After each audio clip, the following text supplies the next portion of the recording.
Assalamualaikum warahmatullahi wabarakatuh. Perkenalkan, nama saya Muhammad Diki Afrizah dengan NIM A11 2024 16000 dari kelas WD4.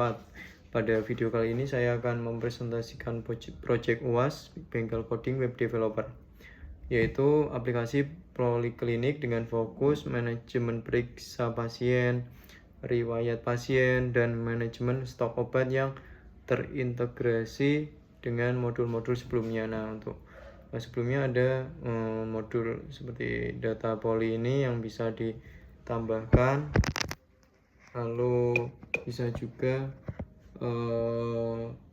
mengeditnya pada bagian sini. Lalu selanjutnya ada manajemen dokter, ini bisa menambahkan dokter dan mengeditnya juga jika lupa password. Terus ada juga manajemen pasien atau data pasien, di sini bisa mengedit dan menghapus juga pasiennya. Lalu untuk selanjutnya ada manajemen obat, yaitu pada modul yang terbaru ini. Di sini untuk menambahkan obat, kita bisa menambahkan beberapa obat. Ini saya hapus dulu, misalnya ini. Nah, misalnya ulang lagi Panadol, lalu kemasannya 15 mg, lalu harganya lalu stoknya. Nah, di sini itu ketika stok kurang dari 10 atau 10 akan menampilkan alert yang bahwa stok habis. Nah, ketika saya simpan, di sini akan muncul alertnya, peringatan stok menipis, lalu bisa di restock untuk sesuai stok yang terbaru, misalnya 100, nanti akan tidak muncul alert. Nah, di sini juga bisa mengeditnya di aksi ini, mengedit obatnya tadi. Setelah itu kita masuk ke halaman pasien.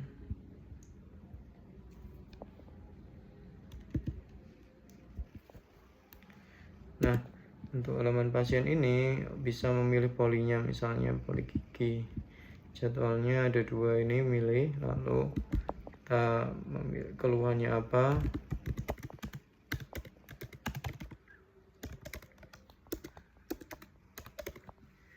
Kita simpan, kemudian masuk ke dokter yang bersangkutan. Untuk poli gigi, nah di sini bisa menambahkan jadwal periksa hari apa dan jam berapa, misalnya ini.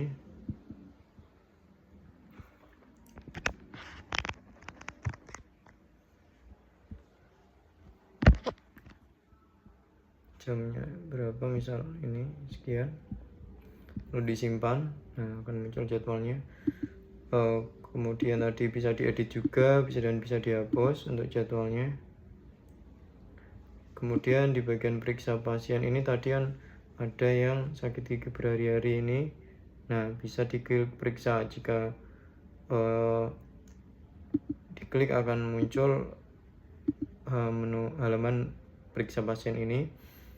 Lalu untuk selanjutnya memilih obatnya yang akan diresepkan oleh dokter, bisa ditambahkan. Lalu misalnya mau ada lagi resep yang lain, bisa ditambahkan juga di sini.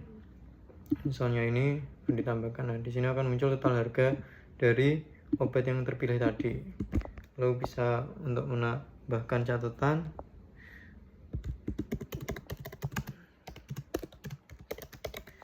Setelah itu disimpan. Nah, otomatis pasien sudah diperiksa jika sudah disimpan resepnya. Nah, selanjutnya akan dicek di sini riwayat pasiennya. Nah, untuk mengecek riwayatnya akan muncul beberapa informasi pasien seperti poli apa, dokternya siapa, dan tanggal periksanya. Kemudian ada catatan dari dokter dan obat yang diresepkan. Nah, untuk selanjutnya saya akan menjelaskan bagian codingannya, yaitu di controller. Nah, di sini ada beberapa function seperti function index, autentikasi dokter ID, terus daftar pasien juga. Nah, di sini ada ada menggunakan beberapa kolom ya, pasien, jadwal periksa dan sebagainya. Lalu ada function create, yaitu meng-create ini obatnya tadi dan akan ditampilkan di sini untuk view-nya. Nah, di sini ada halaman periksa pasiennya ketika memilih obatnya tadi. Nah, untuk halamannya seperti ini. Sekilas ada tabel periksa pasien, ada pilih obat, dan ada harganya juga di sini untuk dengan view-nya. Kemudian kembali lagi tadi ada function store juga, memvalidasi apakah obatnya ada enggak, terus catatannya apa, dan biaya periksanya berapa. Lalu ini ada dolar obat, request. Selanjutnya validasi stok obat sebelum disimpan sesuai dengan kuantitinya. Jadi di sini yaitu menggunakan for each dolar obat data dan mengambil dolar item ini, ya dolar obat ini, ambil obat ada enggak ID-nya. Selanjutnya akan menentukan kuantitas yang tadi telah disimpan di stok. Lalu return redirect kembali jika stok obat ada, jika stok obat kosong akan tidak cukup.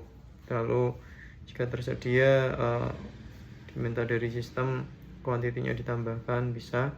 Lalu selanjutnya ini ada periksa, meng-create ID daftar poli, tanggal periksa, catatan, dan biaya periksa. Lalu kemudian disimpan di sini, masuk dalam ID periksa, ID obat dan kuantitas ketika mengurangi stok obatnya. Nah, ini dolar obat apakah ada atau enggak di bagian ID-nya, lalu obat menentukan stoknya gitu kan, kuantitinya berapa. Kemudian di riwayat pasien controller ini ada function index, dan di indeks ini mengambil dari daftar poli, pasien, jadwal periksa dokter, dan periksa tanggal periksanya. Order B-nya ada tanggal periksa. Lalu untuk tampilannya seperti ini tadi, riwayat pasien, ada nomor antrian, nama pasien, keluhan, tanggal periksa, dan sebagainya. Lalu akan for else-nya mengambil riwayat pasien dari riwayat ini. Lalu ada tabelnya ini, nanti memunculkan data-datanya. Kemudian selanjutnya ada function show, yaitu menampilkan. Lalu di bagian model untuk detail periksanya ini, yaitu mengambil dari tabel detail periksa, lalu isinya ID periksa dan ID obat. Kemudian ada relasinya dengan menggunakan belongs to, yaitu mengambil dari kolom ID periksa. Selanjutnya ada jadwal periksa nih, hampir sama, menggunakan tabel jadwal periksa, lalu isinya ada ID dokter, hari dan jam mulai serta jam selesai, dan ini menggunakan relasinya untuk belongs to. User mengambil dari ID dokter, lalu function daftar poli, as many, satu ke banyak, yaitu mengambil dari ID jadwalnya. Selanjutnya ini obat, ini ada tadi mengambil stoknya ya di sini, as many, menggunakannya dengan alur kode yang telah saya jelaskan, yaitu controller dibagi berdasarkan modul. Misalnya controller pasien tadi, periksa dan obat. Setiap controller menangani proses CROD dan validasi sesuai tanggung jawabnya. Pendekatan pemisahan ini membuat kode lebih terstruktur dan mudah untuk di maintenance. Mungkin sekian penjelasan singkat dari saya mengenai aplikasi Poliklinik yang saya kembangkan untuk tugas UAS Bengkel Coding Web Developer, mencakup demo aplikasi, manajemen periksa pasien, riwayat pasien, serta manajemen stok obatnya, hingga penjelasan codingannya. Terima kasih dan mohon maaf bila ada salah kata. Wassalamualaikum warahmatullahi wabarakatuh.